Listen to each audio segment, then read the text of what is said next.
আসসালামু আলাইকুম। আজ আমি বানাবো ঘরোয়া এবং মজাদার একটু ঢ্যাঁড়স ভর্তা।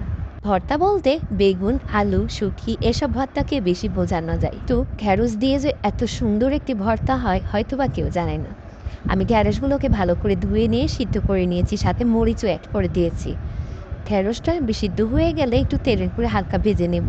তারপর অ্যাড করে দেবো পরিমাণ মতো পেঁয়াজ কুচি, সাথে নিয়ে নিয়েছি ২টো শুকনো মরিচ এবং লবণ দিয়ে ভালো করে চটকে চটকে মেখে নেব কাঁচামরিচ, শুকনো মরিচ এবং পেঁয়াজটুকু। ভালো করে চটকে নেওয়ার পরে ঢ্যাঁড়সগুলো ভালো করে আবারও চটকে নেব।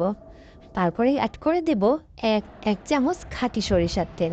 আবারও ভালো করে চটকে নিলেই আমাদের ভর্তাটা রেডি হয়ে যাবে। এমন যারা ঘরোয়া রান্না পছন্দ করেন তারা অবশ্যই ট্রাই করবেন। আশা করি ভালো লাগবে। গরম ভাতের সাথে খেতে যে কি মজা! যারা ঢেঁড়স ভাতটা খাননি অবশ্যই ট্রাই করবেন।